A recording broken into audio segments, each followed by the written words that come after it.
Hi, let's talk about the laryngeal muscles. In this video, we'll talk about the intrinsic laryngeal muscles. We'll talk about how they'll affect either the positions of the vocal ligaments or vocal pitch. Before we get to intrinsic laryngeal muscles, we should talk a little bit about how sound is formed and other types of muscles that can affect sound as well. So, sound is the result of air moving out of the vocal tract and being affected by the structures which comprise the vocal tract. So everything from the larynx, the pharynx, the nasal and oral cavities, the contents of those cavities, such as the tongue, the areas surrounding the nasal cavities, such as the paranasal sinuses, and so on and so forth. So there's a lot that the body does to affect sound. Now, muscularly, there are two sets of muscles, as described, that can affect sound. There are extrinsic laryngeal muscles and intrinsic laryngeal muscles. Extrinsic laryngeal muscles are going to pull on the larynx, but generally have an attachment site that is outside of the larynx, whereas intrinsic laryngeal muscles have their attachment sites within the larynx exclusively. So when we talk about extrinsic laryngeal muscles, we can talk about things like the suprahyoid muscles, that are going to pull on the hyoid, and by doing so, because the hyoid is attached to the thyroid cartilage via the thyrohyoid membrane, it also pulls on the larynx as well. So these suprahyoid muscles are able to affect sound by elevating the hyoid, which elevates the larynx. When you elevate the larynx, you're actually shortening the laryngopharynx because the laryngopharynx is posterior to the larynx. So if I were to draw this box as the larynx, the laryngopharynx would sit posterior to that. And when you elevate the larynx, you're also pulling the laryngopharynx superiorly, thereby shortening it. Whenever you're shortening a tube, that's going to raise the frequency of the sound in that tube, and that also elevates pitch. By contrast, infrahyoid muscles, or those strap muscles, are going to lower the larynx. When they lower the larynx, and they usually do so by depressing the hyoid bone, although there are several infrahyoid muscles that can elevate the larynx by pulling the thyroid cartilage superiorly, but as a whole, infrahyoid muscles, by depressing the hyoid bone, they lengthen the laryngopharynx, because by depressing the hyoid bone, that puts a little less tension on the larynx, and it allows it to drop a little, and by dropping that a little, it overall increases the length of the laryngopharynx, which thereby lowers the sound frequency within that, or lowers pitch. The other group of muscles, and these are going to be the focus of our discussion today, are the intrinsic laryngeal muscles. So again, intrinsic laryngeal muscles have both attachment sites within the larynx, or the laryngoskeleton. And these muscles are able to affect sound in two major ways. They do so by affecting the shape of the rima glottis, so by either abducting or adducting, so moving the vocal folds away from each other, or adducting toward each other. Or they can affect tension on those vocal folds. And we can see how that's done, and we can also see how sometimes tension can be a function of whether those folds are either abducted or adducted, as we'll see. So before starting off, I kind of want to show you all these intrinsic laryngeal muscles from a superior view and give you just a 10,000-foot overview of what they're doing, because I think that this is helpful before we get into the weeds of where they are and what they do. But so these are all superior views, and here is the thyroid cartilage. Again, here's the cricoid cartilage. Here are the arytenoid cartilages. And then here are the vocal ligaments, which are spanning the distance between the thyroid cartilage and the vocal processes of the arytenoid cartilages. We can also see the muscular processes of the arytenoid cartilages as well. So the first muscles that I'd like to discuss with you now are the cricothyroid muscles. We'll find that a lot of these muscles are exquisitely well named. So there are two sets of muscles that are shown here. There are thyroarytenoids, and then there are cricothyroids. The cricothyroids are the muscles that are running between the cricoid and thyroid cartilages. So when the cricothyroid muscles contract, they work upon the cricothyroid joint. Recall, that joint is between the inferior horns of the thyroid cartilage and the cricoid cartilage. And what happens is the thyroid cartilage tips anteriorly and inferiorly. When that tips anteriorly and inferiorly, these vocal ligaments get stretched out. By stretching out the vocal ligaments, that increases their longitudinal tension, and that elevates pitch. The next muscles do nearly precisely the opposite of that, and these are the thyroarytenoid muscles. The thyroarytenoid muscles run between the thyroid cartilage and the arytenoid cartilage. See, I told you that these were exquisitely well named. And what they do when they contract is they draw the arytenoid cartilages forward. When they draw the arytenoid cartilages forward, this decreases their longitudinal tension and decreases pitch as well. In this process of drawing the arytenoids forward, they also slightly adduct the folds as well. So they can narrow the rima glottis. They don't completely close it, but they narrow it off. Now, one thing to know about this muscle is that there are specialized fibers of the thyroarytenoid muscle that insert directly on the vocal ligament. So they're not necessarily all running between the cartilages. Some of them are actually attaching to the vocal ligament. These are sometimes referred to as their own muscle. Sometimes we call them the vocalis part. Some folks call them the vocalis muscles. And when these muscles are activated, they increase the lateral tension on the vocal ligament. And by increasing the lateral tension, that changes the timbre, so the tonal quality of the sound as the vocal ligaments vibrate.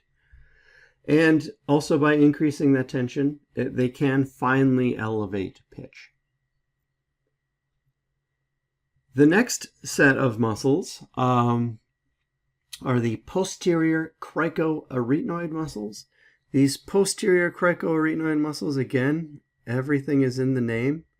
They are posterior of this group because there's also a lateral group, and they attach the cricoid cartilage to the arytenoid cartilage.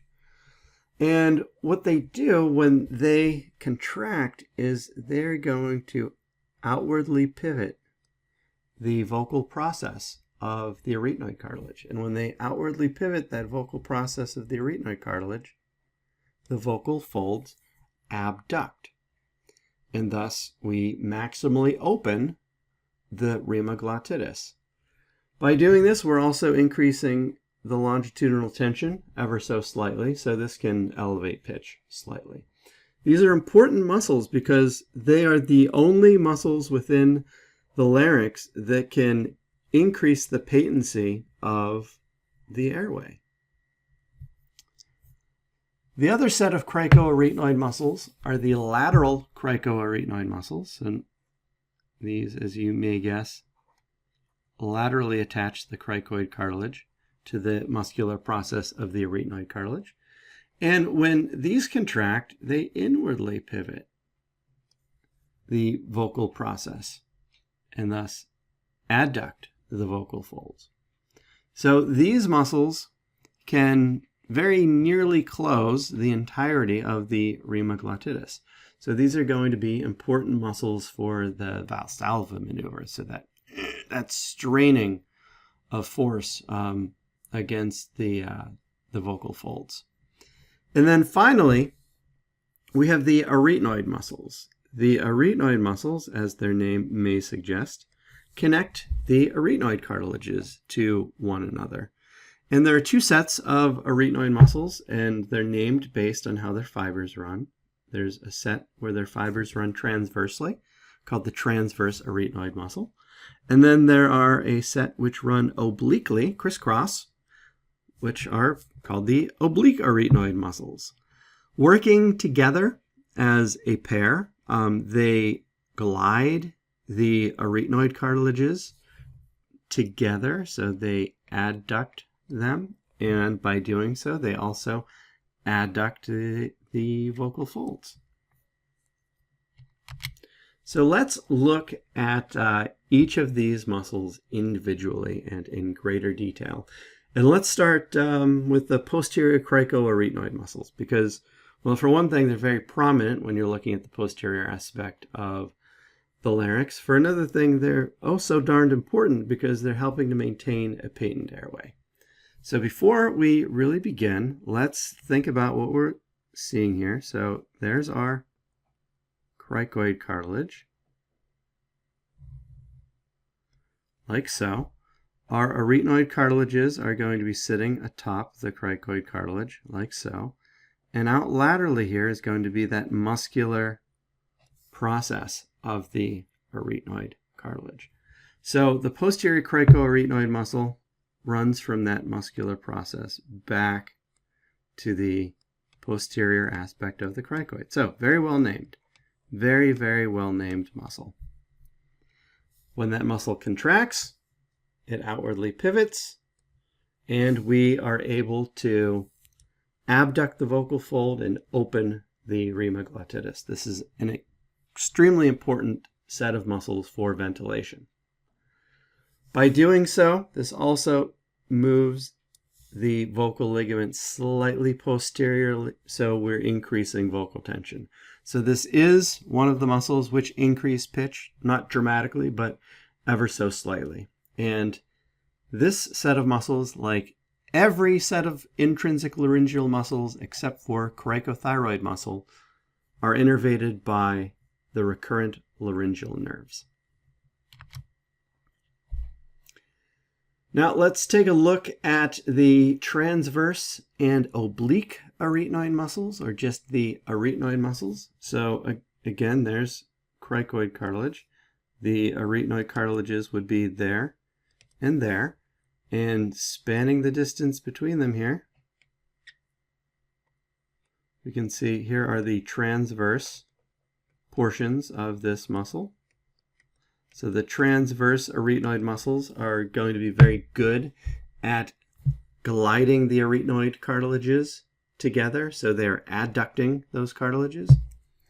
We also have these oblique arytenoid muscles.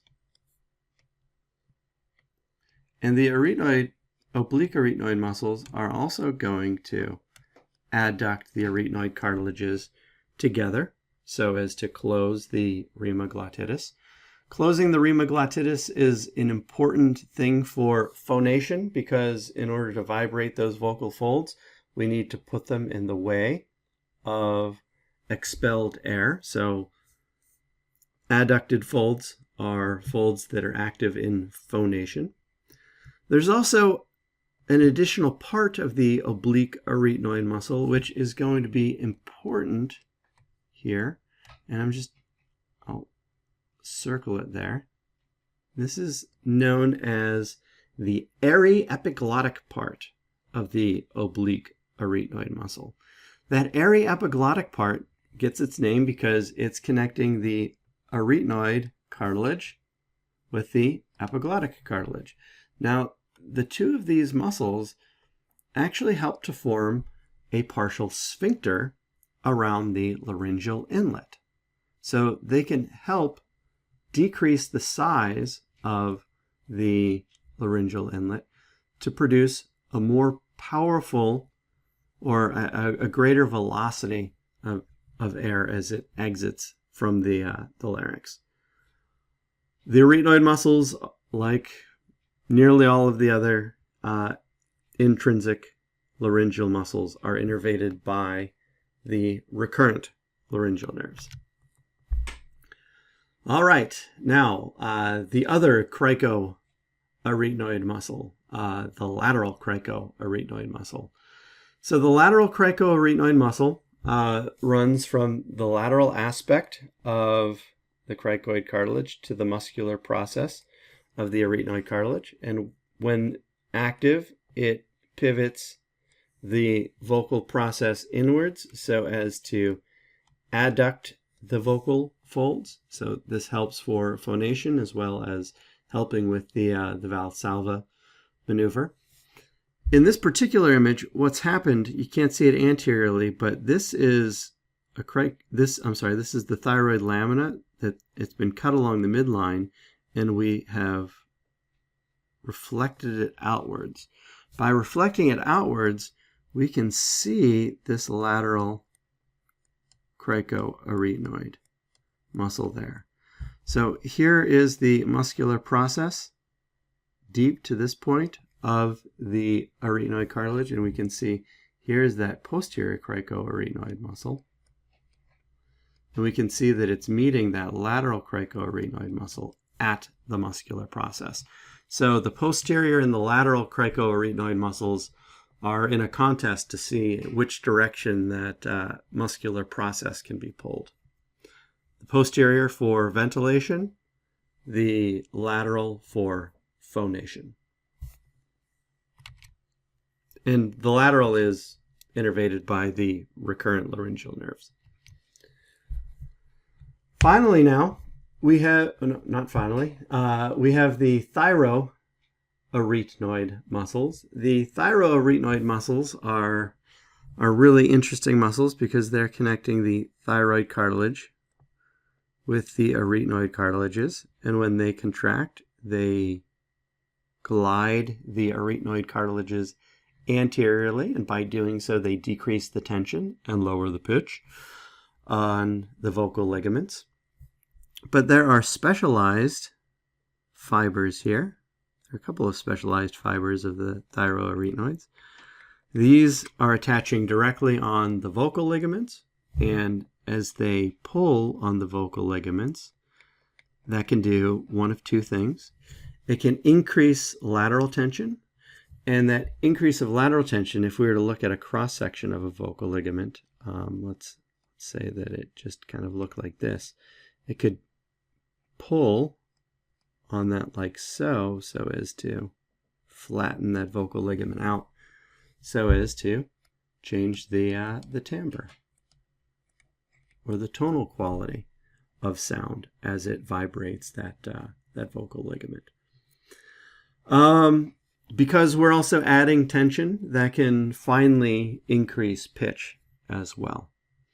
There's also another part to the thyroarytenoid muscle, sometimes called its own separate muscle, but this runs between the thyroid here and the epiglottic. So these fibers come up laterally like so, and we can see some of them through here. These are the thyroepiglottic part of the thyroarytenoid muscle, and these would actually work in concert with the aryepiglottic parts of the oblique arytenoid muscles to help shape the laryngeal inlet.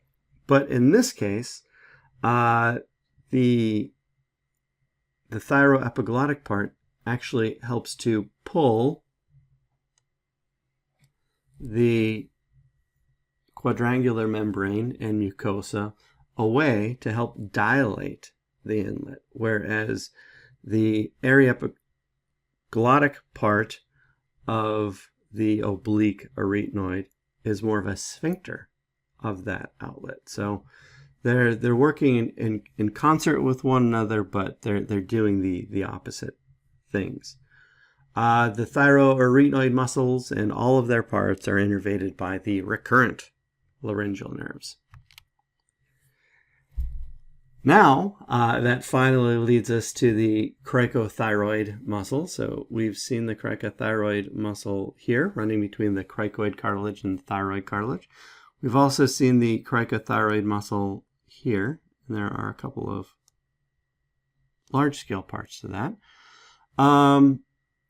And these are going to affect motion at this synovial joint, the cricothyroid joint. So when they activate, they pull the thyroid cartilage forward and downward. So they're going to tip it antero-inferiorly. When they tip the thyroid cartilage antero-inferiorly, that lengthens these vocal ligaments and increases the tension on them, thus increasing pitch. These are special muscles in terms of innervation because they are innervated by the external branch of the superior laryngeal nerve. And owing to this large distance, they can really increase pitch. The other thing that I should probably just draw your attention to while we're here, make it worth the trip, with respect to a cricothyrotomy, that median cricothyroid ligament is located medial to the two sets of cricothyroid muscles. So that would be in this space here, and that would be the area that is incised for a cricothyrotomy. Which leads us to our assessment question for the video, and that is, a person wanting to powerfully elevate the pitch of their voice must use which nerves to do so?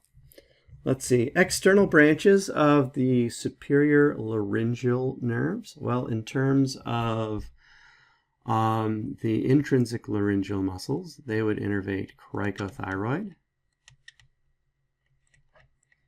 muscles, and those are very powerful elevators of pitch.